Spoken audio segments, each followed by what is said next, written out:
जब सब ये सोच रहे थे कि मेरा गिरना उस अप्सरा यानी शी यान को बाहों में भरने का कोई घटिया बहाना है, तभी मैंने हवा में ही पासा पलट दिया और सीधे उसकी मासूम सी सहेली जू नियनियन पर जा गिरा। 2-3 सेकंड तक तो दोनों अकबकाए रहे। फिर उन्होंने जल्दी से मुझे पीछे धकेला और देखने लगे कि तरबूज ठीक है या नहीं। तरबूज सुरक्षित है ये पक्का करने के बाद उन्होंने पीछे मुड़कर मुझे एक अजीब सी मुस्कान के साथ देखा। अर्चे, तुम ठीक हो? उस पल मेरे पास सिर्फ खीज और बेबसी ही बची थी।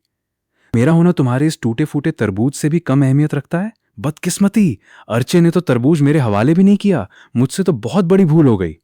उस अप्सरा यानी शी यान के मजाकिया बोल और वहां खड़े तमाम तमाशबीन भी हैरान थे।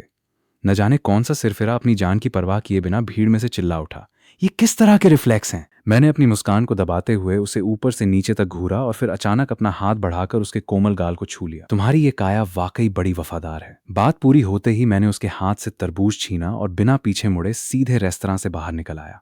जू नियनियन अकेली ही रेस्तरां में रह गई। तभी शीशी ने आकर उसके कंधे पर थपथपाया। शुरुआत का पहला जवाब तो ठीक था, लेकिन बाद वाली लाइन बिल्कुल फालतू थी। हॉस्टल लौटने के बाद अगर कल रात का वो मनहूस सपना न होता, अगर मुझे ये न पता होता कि मैं किसी किताब के अंदर जी रहा हूं, और अगर मैं वो नफरत के पात्र वाला विलेन न होता, तो आज की ये घटना सिर्फ एक छोटा सा हादसा भर होती। लेकिन सपने में मैंने जिसे गले लगाया था वो शीशी ही थी, इसमें कोई दो राय नहीं। सपना हकीकत में बदल रहा है, कहानी शुरू हो चुकी है, लेकिन मुझे पूरा यकीन है कि मैं इस किताब वाला किन चेन नहीं हूं। मैं कभी उसकी तरह किसी औरत के सहारे आगे नहीं बढ़ूंगा। मैं सिर्फ अपने दम पर जीकर दिखाऊंगा। कल सुबह क्लास शुरू होनी है। रात को जू नियनियन ने मुझे ओवर स्ट्रीट में मिलने के लिए बुलाया। जैसे ही मैं नीचे उतरा, देखा कि वो हॉस्टल के नीचे पहले से ही मेरा इंतजार कर रही थी। वो किसी अजीब से चलते फिरते शेर जैसी लग रही थी और उसकी वो बेकार की सजावट देखकर मेरी आंखों में चुभन होने लगी। आते जाते सहपाठियों की नजरें और ऊपर से उसका ये शर्मनाक रूप देखकर सच में मेरा जी चाहा कि मैं जमीन में गड़ जाऊं। सजा के तौर पर अगले 1 महीने तक तुम्हें रोज सुबह उठकर मेरे लिए नाश्ता लाना होगा। ठीक है, मंजूर है। हुक्म की तामील हो मेरे अर्चे। ये छोटी सी लड़की खुशी से ऐसा करने को तैयार है। जू नियनियन ने बढ़ा चढ़ाकर एक चमकदार मुस्कान दिखाई। मैंने दांव और बढ़ा दिया। वहां पहुंचकर पहले तुम्हें ग्राउंड के 2 चक्कर लगाने होंगे और उसके बाद 30 पुशअप्स करने होंगे। हालांकि ये कोई बहुत बड़ी सजा नहीं थी, लेकिन इस लड़की के लिए इतना काफी था। अरे, अभी से शारीरिक सजा? तो क्या मैं इसके बदले तुम्हारे लिए 1.5 महीने का नाश्ता ले आऊं?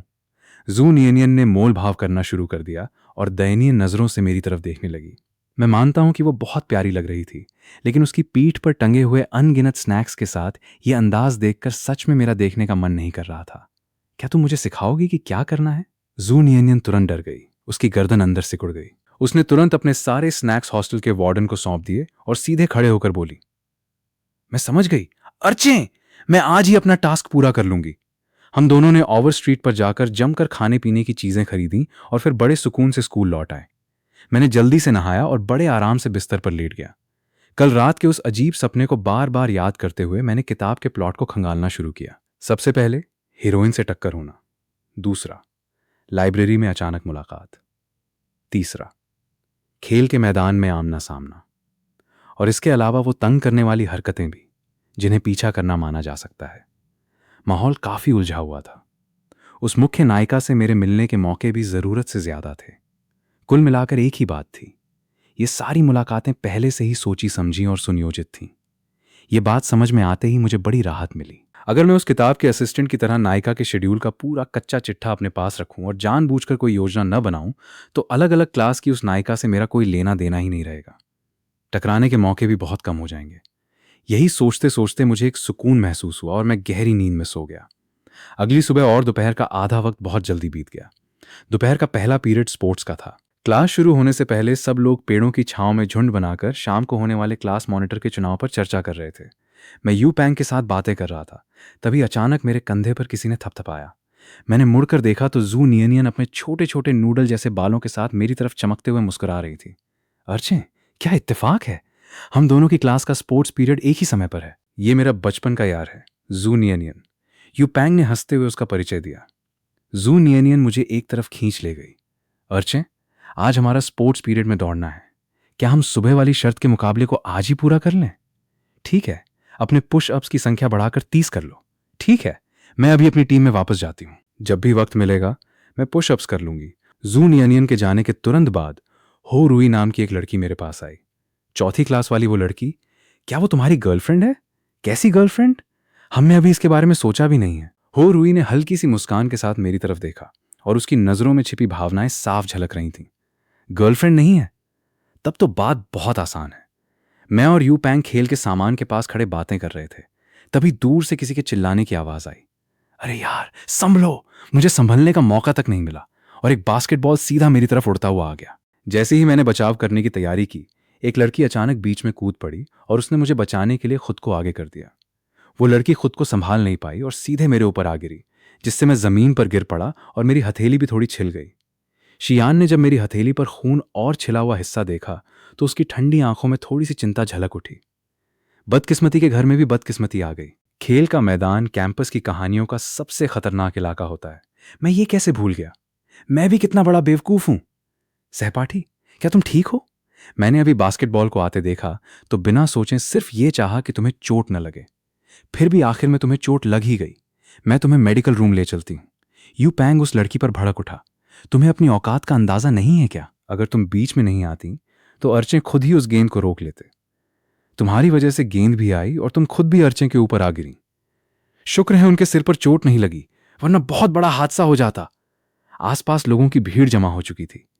शियान, जो आमतौर पर लड़कों से दूर ही रहना पसंद करती है, इस बार अचानक नीचे झुकी और मुझे सहारा देकर खड़ा किया। मैंने अपनी आंखें खोलीं और भीड़ पर एक सरसरी नजर डाली। तुम्हारे क्लास की जून यूनियन कहाँ है? भीड़ में से किसी ने आवाज दी। वो यहां नहीं है, वो यहां नहीं है। मैं तुम्हें मेडिकल रूम ले चलती हूं, शियान ने कहा। लेकिन मैं किसी भी कीमत पर उसके चक्कर में नहीं पड़ना चाहता था।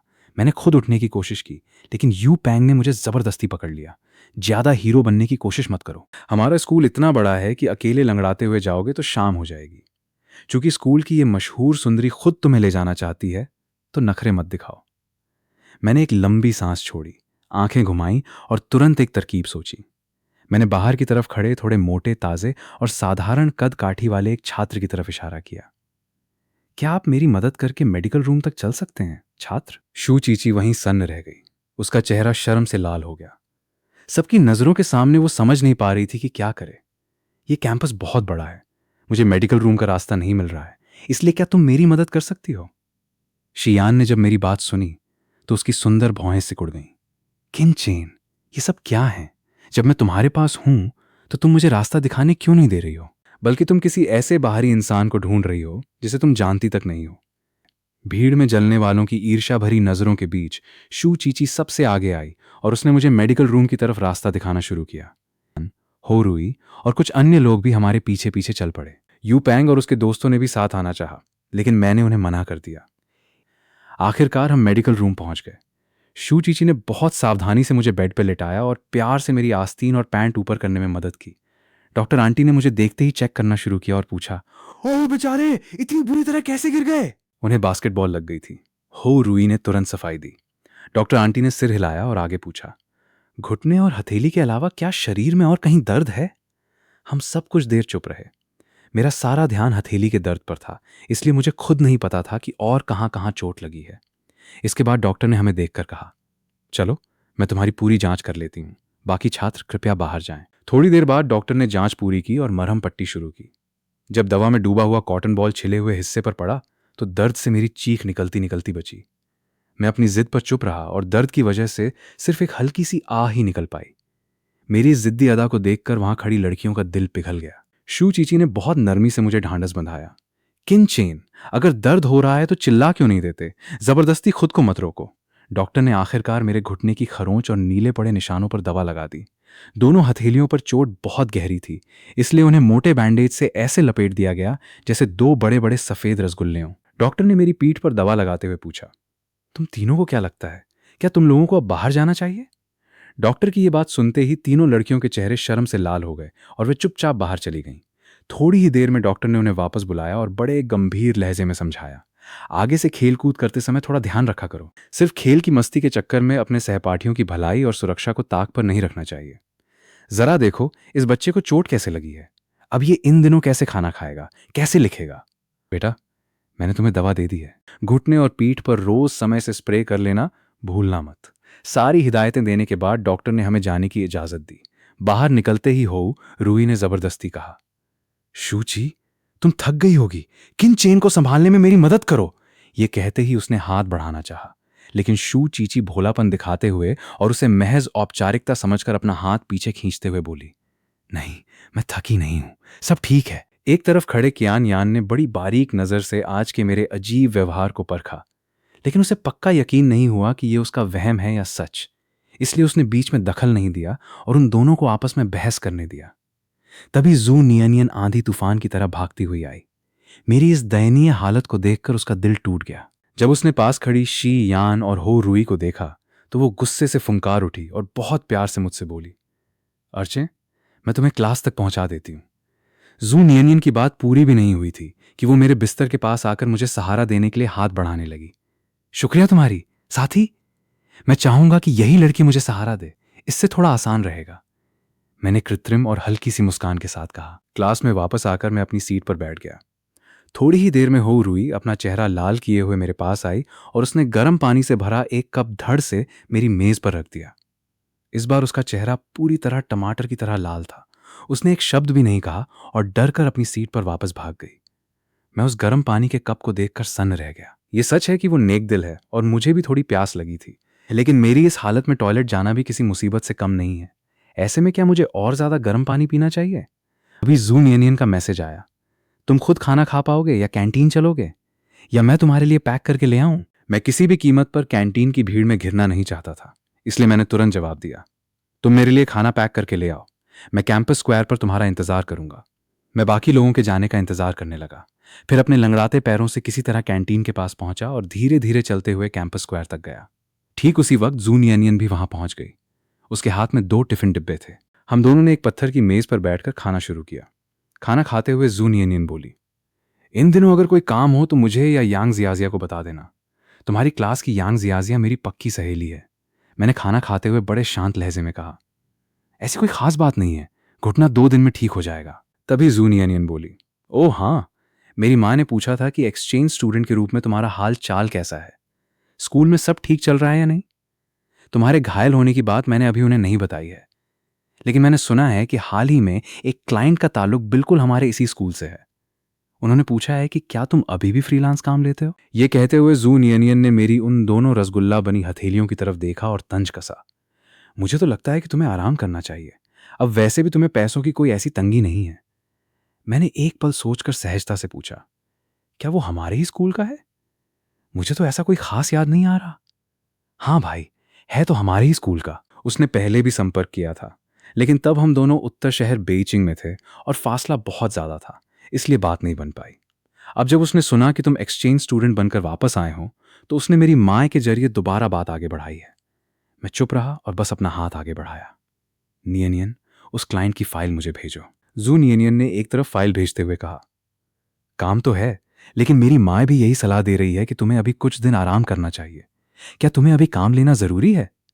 फाइल पढ़ने के बाद मैंने कहा, इस क्लाइंट का प्रोफाइल बढ़िया है, मांगे कम है लेकिन पैसे अच्छे दे रहा है, इसे कहते हैं फरिश्ता क्लाइंट। मैं ये प्रोजेक्ट ले रहा हूं। जून यूनियन ने थोड़ी देर झिझकते हुए कहा, अर्चे, क्या तुम सच में कुछ दिन आराम नहीं करना चाहते? क्या तुम्हें अभी ही काम शुरू करना है? सच में पैसों के पीछे पागल हो गए हो? दोपहर की क्लास खत्म होने के बाद मैं जल्दबाजी में नहीं निकला। यू पैंग भी मेरे साथ रुका रहा। जब क्लास के ज्यादातर लोग चले गए तब जून यूनियन आई। मुझे उम्मीद नहीं थी कि हो रुई और शियान भी उसके पीछे पीछे चली आएंगी। शियान को लगता था कि मैं उसकी वजह से घायल हुआ हूं, इसलिए नैतिक और मानवीय दोनों तौर पर वो मुझे अनदेखा नहीं कर सकती थी। लेकिन उन्हें देखते ही मेरे सिर में दर्द होने लगा। इस बार कैंपस में आते जाते लोगों के बीच जून यूनियन मुझे सहारा दे रही थी और मेरे साथ 2 खूबसूरत हसीनाएं चल रही थीं। ये नज़ारा किसी वीआईपी की तरह लग रहा था, लेकिन हकीकत में ये बेहद दयनीय था। ये पूरी तरह से किसी घटिया वेब नॉवल के उस विलन की शुरुआत जैसी कहानी थी, जो शुरुआत में जितना शान शौकत और दिखावा करता है, अंत में उसे उतनी ही बुरी तरह बेनकाब किया जाता है और वो धड़ाम से नीचे गिरता है। जून यूनियन के सहारे चलते हुए मेरा जी चाहा कि मैं वहीं बेहोश हो जाऊं। अपने इस भयानक और दुखद अंजाम के ख्याल से ही मेरी आंखों के आगे अंधेरा छा गया। हॉस्टल वापस पहुंचकर मैंने जून यूनियन द्वारा भेजा गया वो विजिटिंग कार्ड नंबर अपनी कॉन्टैक्ट लिस्ट में जोड़ लिया। उधर सामने वाले ने तुरंत रिक्वेस्ट स्वीकार कर ली और परसों मिलने तथास आपस में काम की शर्तें तय करने का वक्त पक्का कर लिया। ये सब निपटाकर मैंने राहत की सांस ली और थोड़ा आराम करने की सोची। लेकिन मुझे दूर दूर तक अंदाजा नहीं था कि रात के 8 बजते ही स्कूल का ऑनलाइन नोटिस बोर्ड पूरी तरह फट पड़ा। किसी ने मेरे गिरने की वो तस्वीर ऑनलाइन अपलोड कर दी, जिससे पूरे स्कूल में खलबली मच गई। तस्वीर में मेरे माथे की बिखरी लटें आधा चेहरा छुपा रही थीं। फोटो खींचने वाले ने कैप्शन लिखा था, खुद को बचाओ, तनाव मत लो। नोटिस बोर्ड पर कमेंट्स की बाढ़ आ गई। कुछ लोग पूरी तरह दीवाने हो चुके थे। मैं घोषणा करता हूं कि ये मेरा दिल चुराने वाला मास्टरमाइंड गॉड है। ये हैंडसम लुक स्कूल का सबसे हैंडसम लड़का बनने के लिए काफी है ना? मारे! ये दर्द भरा और टूटा हुआ अंदाज कितना दिल धड़काने वाला है। दूसरी तरफ विरोध करने वाले और तीखे मिजाज वाले लोग भी मैदान में कूद पड़े। ऊपर वालों की आंखें फूट गई हैं क्या? इस तरह के सस्ते हथकंडे किसी को समझ नहीं आ रहे क्या?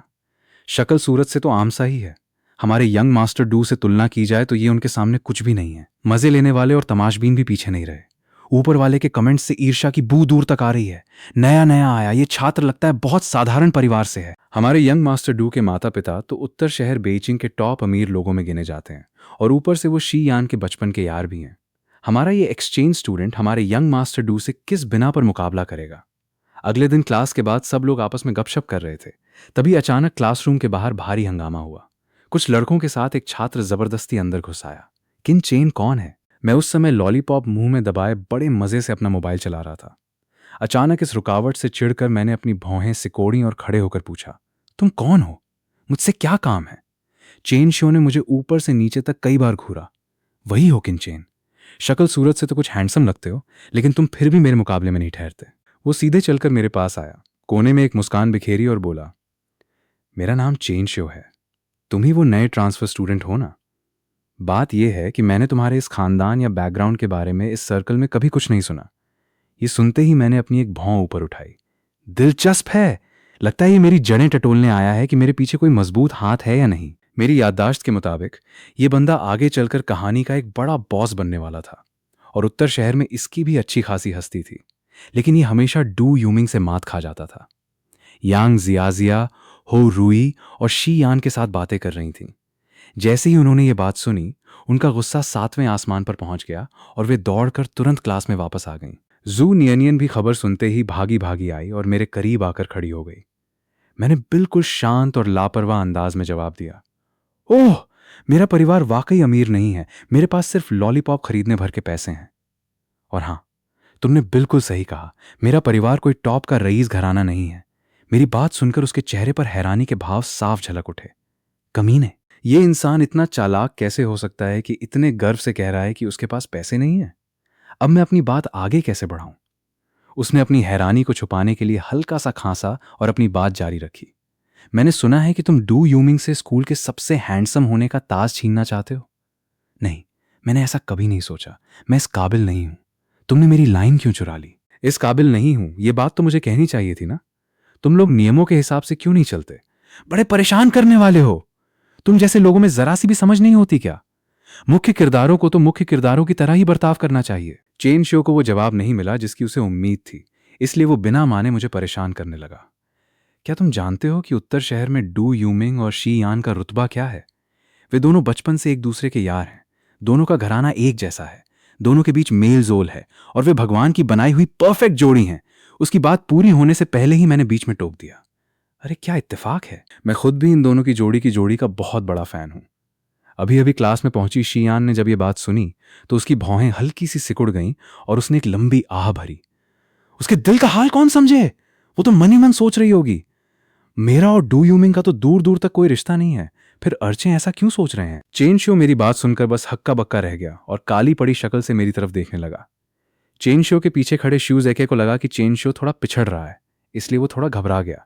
उसे लगा कि ये नया ट्रांसफर स्टूडेंट वाकई बहुत खतरनाक और चालाक है। नहीं, मुझे चेन शो की मदद करनी चाहिए। शूज एके ने अपने गले को साफ किया, मेरी तरफ देखते हुए कहा, यह तो तुम अच्छी तरह जानते ही हो कि तुम्हारा शी मिस से कोई मुकाबला नहीं है। उसकी बात सुनकर मैं जोर से हंसने लगा और खुद का मजाक उड़ाते हुए बोला, बिल्कुल कोई मुकाबला नहीं हो सकता। मेरा कोई खानदान नहीं है और मैं मिस शी के परिवार के स्तर का नहीं हूं। इस खूबसूरत चेहरे और सिर्फ पढ़ाई में काम आने वाले इस छोटे से दिमाग के अलावा सच कहूं तो मेरे पास खोने के लिए कुछ भी नहीं है। अपनी बात खत्म करने के बाद मैंने बड़ी ईमानदारी से उसकी तरफ देखा। मेरी आंखें इतनी सच्ची लग रही थीं कि सामने वाले को यकीन करना ही पड़ता। ये सब देखकर वहां मौजूद सभी लोग दंग रह गए। मेरे बेंच पार्टनर यू जेचिंग ने छिपकर मुझे थम्स अप दिखाया। यांग जियाजिया दीवानेपन से मेरी तरफ देख रही थी। मुझे तो पहले से ही पता था कि कोई भी इस बंदे को अपने काबू में नहीं कर सकता। उधर शी यान बड़ी उदास और भीगी नजरों से मुझे देख रही थी, मानो वो कह रही हो, डू यूमिंग के साथ मेरा कुछ भी नहीं है। अर्चे, तुम मुझसे गलतफहमी मत पालो। चेन शो थोड़ा असहज हो गया। मौजूदा हालात में वो पिछड़ रहा था, इसलिए उसने किसी तरह अजीब सी मुस्कान के साथ बात संभाली। तुम्हें खुद को इतना कम भी नहीं समझना चाहिए। मैं तो बस तुमसे दोस्ती करने आया था, मैंने पूरी ईमानदारी से जवाब दिया। अच्छा? जिस तेवर और गुस्से के साथ तुम आए थे, उसे देखकर तो मुझे लगा था कि तुम मुझसे हिसाब चुकता करने आए हो। दोस्ती करने का तुम्हारा ये तरीका सच में बहुत ही अनोखा है।